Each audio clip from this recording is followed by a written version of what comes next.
Hey guys, today we're going to go over the new CPAP, BiPAP DreamStations. These are for our patients who will be on CPAP or BiPAP at night while they're sleeping. Before we start, there's going to be a quick reference guide attached to each one of the stands so that if you need to review things or if you don't remember something, it will be a great tool for you to use at bedside. There's another provider guide that we received from the company that has all sorts of settings and explanations of these settings throughout it. If you were to look at this reference guide and compare it to this one is not going to have all the options that this one has. The reason is this provider guide is for patients who are using this device at home and may need to use other features, tools that's recording how many hours they use, more comfort settings that take time to develop. So if you see a setting throughout the menu that's not in here, but you see it on there, just skip over it. Okay, so when you start, you get your CPAP, you're going to get one of our standard circuits. The important thing is, though, with our circuits that have the filters attached to it, you're going to remove the filter and you're not going to use it with this device. The reason is they won't get humidity if they have the filter on it. So you're going to make sure you fill this part of your humidity chamber with sterile water to the max line before you start. Very important. Click it on. You're always going to have water in that, and the reason is you can actually damage the metal bottom of this heater portion if you do not have water always in your patient's CPAP. So that's something to check on every shift before you start your patient on this device. So we've removed our heater. We have our circuit now, and we will need an adapter. 22 millimeter adapter going from the device to the circuit, just like so. Now, if you have a patient who is also on oxygen, you're going to need to adapt the oxygen adapter in order to bleed it in. The companies recommend that for all CPAP machines, home CPAP devices, if you are bleeding oxygen in, they do not want oxygen going into their device. So when you're bleeding it in, one, you want to make sure when they're off the device, the oxygen is not left on within the circuit because it can damage the machine. Also, we're going to adapt not only the connector to bleed in the oxygen, but a one-way valve. And the one-way valve is going to fit in between the device and the oxygen adapter, so that the oxygen is going to the patient and there's a one-way valve here so that no oxygen can go back into the device.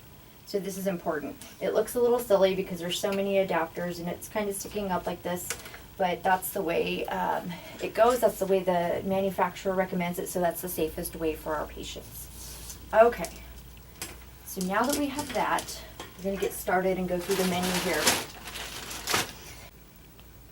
Okay, so I got it close up for you guys to see.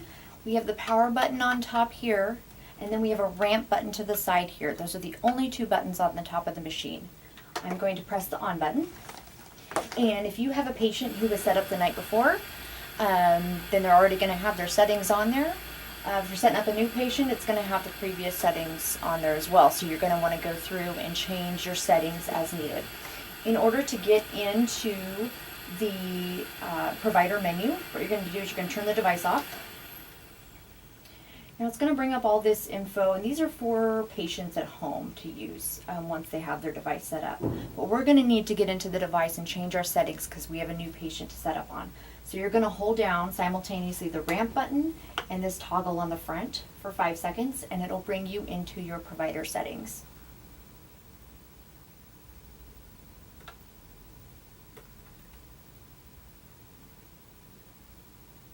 Okay.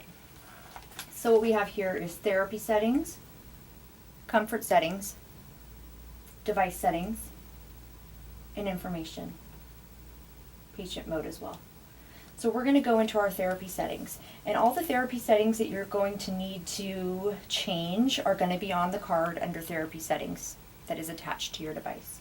So we're going to go in here and see what the patient's set up on. So we have 3 different modes. We have CPAP mode, bi-level mode, which is BiPAP, and auto BiPAP. And we'll go over auto BiPAP a little bit because that's the one that everyone might not be familiar with. So let's click on Auto BiPAP. And we're going to have different settings. We're going to have the peak IPAP, the lowest EPAP, pressure settings, pressure support, lowest pressure support, and highest pressure support. So what this device does, it's similar to the AVAPS mode on the V60 and on your trilogies that you may use in PICU. What it does is you set a IPAP over EPAP mode, and then you also set the minimum amount of pressure support and the maximum amount of pressure support to reach those IPAP and EPAP. And what the device does is it measures flow to see if your patient's airway is patent. So if your patient's airway is patent and they're set at, let's say we'll set it at, we'll do 12 over 5, just to make it easy. 12, minimum EPAP of 5, to make sure that our patient's airway is patent. So those are the settings it'll shoot for. The minimum amount of pressure support, you want your patient to have maybe 4, and the maximum 7, because 7 is the difference between 12 and 5.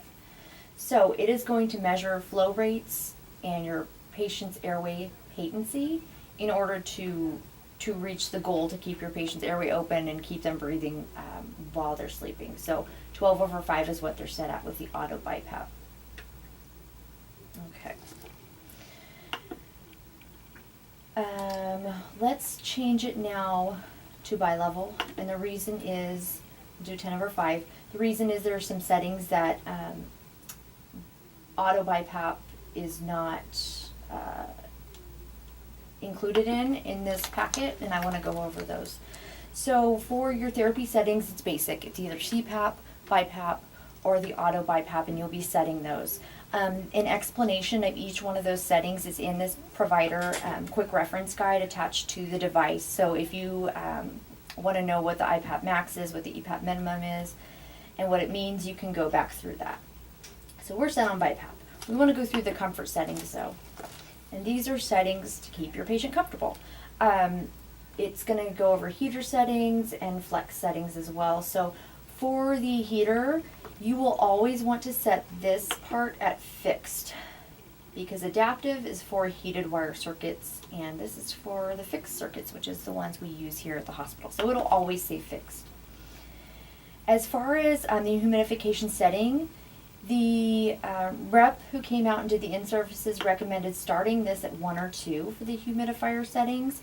If it is still too dry, you can always go up to 5 maximum, but he did recommend starting it at 1 or 2 and see how the patient does with that. This is something, the tube temperature, we don't need to worry about that either because we have non-heated wire tubes. For the smart ramp, this is something that is not used in Auto BiPAP, and this is why I wanted to show you this. In BiPAP or CPAP mode, you can set the ramp is what this is setting. So you can either turn it on or off. If you turn on the ramp, what you're going to do next is go to the ramp time. So just like your rise time in your ventilator, this is how quickly it is going to reach that pressure, that high pressure. So the lower the number, the quicker it is, and the higher the number, which I think goes to 45. Yep, 45 is the slower it is to reach that setting. So you can set it anywhere in between there and see how your patient feels with that. For the ramp start, this displays the ramp starting pressure. You can increase or decrease this ramp pressure in 0.5 centimeter increments. It's only available if the ramp time has been set to any time. As long as the ramp time is set, then you can do the ramp start. Depending on the therapy mode, the therapy pressure setting could be CPAP pressure or the auto minimum pressure of EPAP pressure. Okay. Now let's take a look at these. This goes from 4 to 5. Okay. Flex. For the flex settings, you're going to start at a 0. If the CPAP is not tolerated, then you can increase the flex setting. And what the flex setting is it allows for when your patient is exhaling, it will dump some of the pressure to make it more comfortable for the patient. If you have a patient who uses CPAP at home and they know what their settings are, they're comfortable on it, you don't have to have this on. If you are turning it on, then you're going to set your flex pressure. Start it at 0, which is off, and then go up from there. Goes from 1 to 3. And see if what your patient can tolerate. But always start with it off and then go up to 3 from there. Okay. All right, tubing type. The tubing type should always be set to 22 because that's the size of our tubing. If you find it set at 15, just change it. Tubing lock, we want to lock that. For the mask, always set to off. Mask is locked. Mask fit is off. And this is recommended by the manufacturer. Okay, so we're going to go back to the main menu and look at our device settings now. Device settings.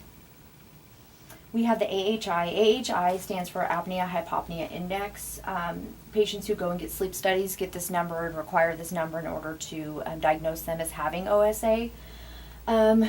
This is something you could use just to see if you're curious or if the doctor's curious. It's nothing that they can use in order to order a patient a CPAP or a BiPAP at home. They need a formal sleep study. So unless you're curious, I would just leave it off. Because the patient does need so many hours of them wearing this device as well. For the automatic on, what this is it means that if the patient puts the device on, it'll automatically start for them. So we want to leave that on. Automatic off, that means if the patient takes the device off to use the restroom or anything, it'll automatically turn off. So if you have both of these on, it'll turn on and off as they take their mask off and on. Language, we're not going to mess with that. And then reset data. You want to make sure you reset all your data when you're starting this up new.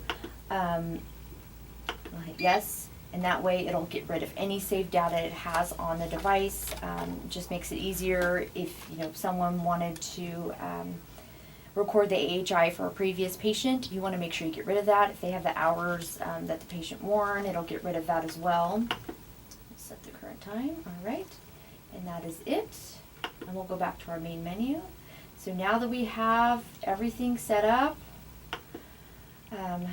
we will go ahead and turn it on with the on button. We have our minimum pressure set at 5. We have our heater set at 1. Remember, we want that between 1 and 2 to start, and we can adjust that as needed. And the patient is ready to put their device on. So that's it for the DreamStation. If you have any questions, please email me. You can see your supervisor. Of course, refer to the quick reference guide, but I do have more guides in my office that go into further detail if you're curious. Thank you.